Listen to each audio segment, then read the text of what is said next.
Assalamualaikum warahmatullahi wabarakatuh. Sebelumnya kami ucapkan terima kasih kepada Pak Firmansyah selaku dosen mata kuliah Analisis Sistem Informasi dan Komunikasi kelas J yang telah memberikan kesempatan kepada kami untuk melakukan presentasi mengenai analisis sistem informasi dan pengambilan keputusan pada suatu organisasi, lembaga, dan perusahaan. Pada kesempatan kali ini, kami dari kelompok 3 akan mempresentasikan mengenai lembaga organisasi protokoler Universitas Islam Bandung. Sebelumnya, saya akan memperkenalkan anggota kelompok saya, yaitu yang pertama ada Hairun Trianisa Anwar, ada Muhammad Rakyan Wiradinata, ada Vanessa Zuanti, dan ada saya, Tasya Pratiwi. Latar belakang dari lembaga ini, Korps Protokoler Mahasiswa Universitas Islam Bandung atau yang akrab disapa dengan KPM Unisba merupakan lembaga kegiatan mahasiswa yang bertujuan untuk mewadahi minat dan bakat mahasiswa-mahasiswi Unisba dalam bidang keprotokolan. Sampai sekarang, KPM Unisba menjalin kerjasama dengan organisasi protokoler lainnya seperti Protokoler Unpad, UPI, Unikom, STKIP Siliwangi, Telkom University, yang tergabung dalam KPMI atau Korps Protokoler Mahasiswa Indonesia, dengan tujuan bisa berbagi pengetahuan mengenai keprotokoleran serta menjalin hubungan baik dengan beberapa universitas.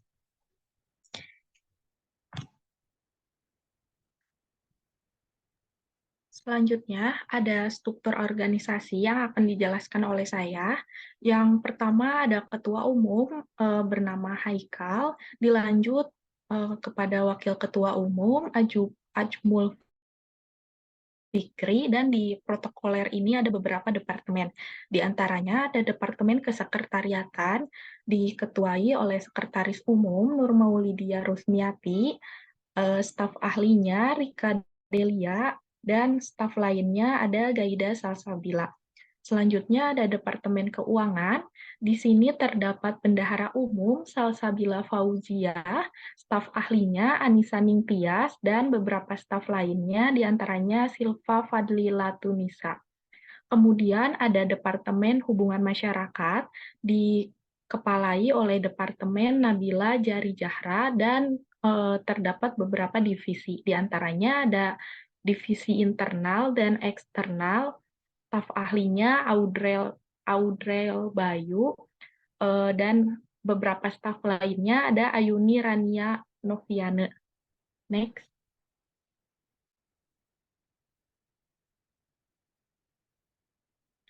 Selanjutnya ada divisi Humas Alumni, staf ahlinya Anissa Nur Afifah, dan beberapa staf lainnya ada Rohmatul Makfiroh.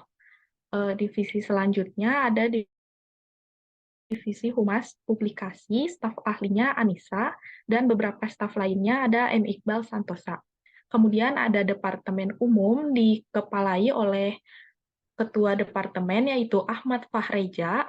Di sini ada beberapa divisi, diantaranya ada divisi desain grafis, staf ahlinya Salma Firdaus, dan beberapa staf lainnya ada Adinda Rizky Afifah. Kemudian ada divisi dokumentasi, staf ahlinya Asila Nadifah, dan beberapa staf lainnya ada Nadia Putri Arini. Next. Divisi selanjutnya ada divisi kesekretariatan dan inventaris, staf ahlinya ada Regita Gladiul, dan beberapa staf lainnya ada Marsyanda Putri. Kemudian departemen yang terakhir ada Departemen Penelitian dan Pengembangan, kepala departemennya ada Muhammad Gifansyah, dan terdapat beberapa divisi, diantaranya ada divisi pengembangan minat bakat, staf ahlinya ada M. Raffi Akbar, dan beberapa staf lainnya ada Alfiana Nurul Hakim. Selanjutnya ada divisi penelitian dan penugasan, staf ahlinya ada Wafa Hairunisa, dan beberapa staf lainnya ada Tina Saidah.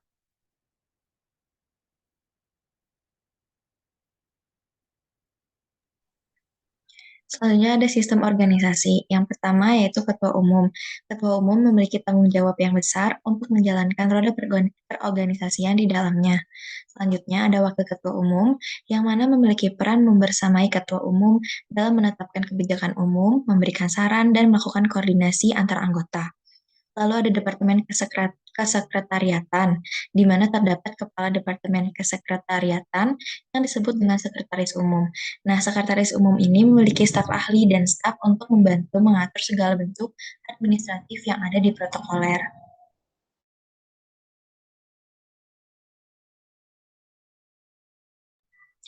Ada juga Departemen Keuangan. Di sini terdapat kepala departemen yang disebut sebagai bendahara umum. Bendahara umum ini bekerja sama dengan staf ahli dan stafnya untuk mengatur segala hal yang berkaitan dengan keuangan, baik pemasukan maupun pengeluaran. Selanjutnya ada Departemen Hubungan Masyarakat atau Humas, memiliki kepala departemennya sendiri yang bekerja sama dengan staf ahli serta staf di Departemen Humas untuk menjaga hubungan baik antara internal dan eksternal organisasi.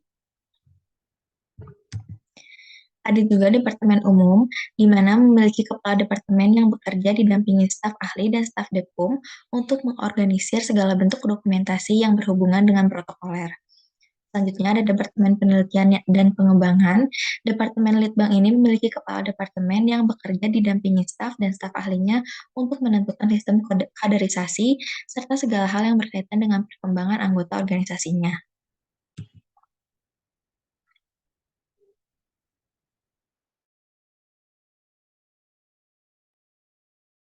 Selanjutnya ada pengambilan keputusan. Keputusan akhir tertinggi yang diambil sama ketua umum dan diketahui oleh seluruh kepala departemen dan staf ahli.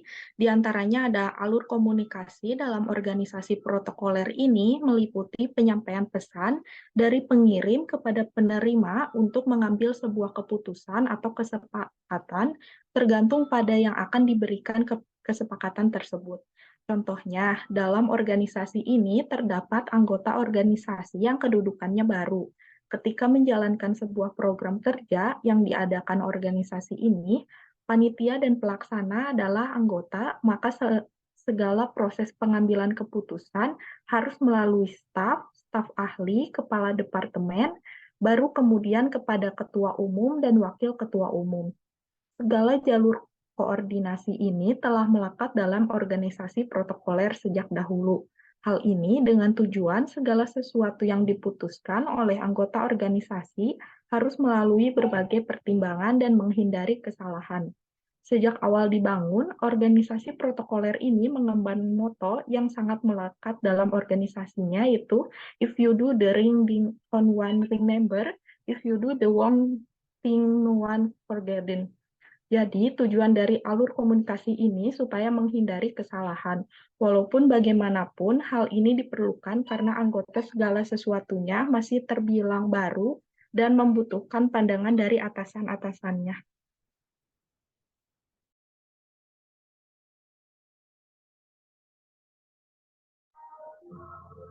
Selanjutnya ada alur informasi. Protokoler Unisba mendistribusikan informasi kepada halayak, itu meliputi kinerja yang sudah dilakukan, seperti program kerja, serta juga penugasan. Tugasnya untuk membranding citra protokoler Unisba sebagai lembaga yang baik. Alur informasi internal yang dilakukan ialah adanya jalur koordinasi antar pengurus dan kepala departemen. Untuk persetujuan program kerja tersebut juga harus ditandatangani oleh para pengurus dan kepala departemen yang menjalankannya.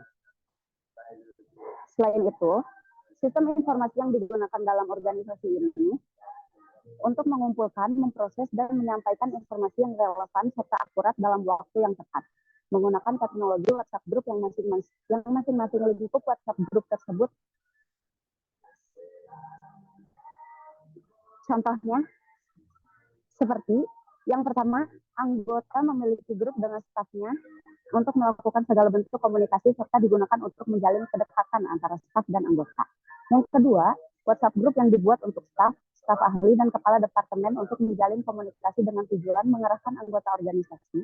Dan yang ketiga, WhatsApp Group yang dibuat sebagai jalur komunikasi dan koordinasi antar departemen untuk melakukan segala tugas dan aktivitas sesuai dengan ADART yang berlaku dalam organisasi tersebut.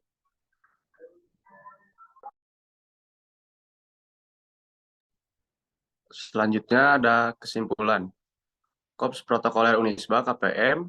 Unisba merupakan lembaga kegiatan yang terbentuk sejak tahun 1992 KPM bertujuan untuk mewadahi minat dan bakat mahasiswa-mahasiswi Unisba dalam bidang keprotokolan. Berbagai macam event, kegiatan, serta acara baik formal maupun non-formal dengan pihak internal maupun eksternal Universitas Islam Bandung dapat dilaksanakan dengan profesional dan totalitas. Selain itu, KPM Unisba juga memiliki berbagai program kerja yang mendukung untuk meningkatkan skill serta profesionalitas setiap anggota.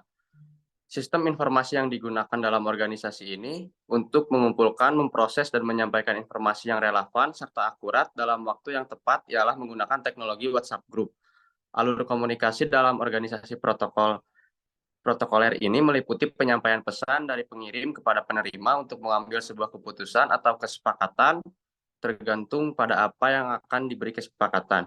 Proses pengambilan keputusan harus melalui staf ahli, kepala departemen, baru kepada ketua umum dan wakil ketua umum. Mungkin segitu saja yang dapat kelompok kami sampaikan.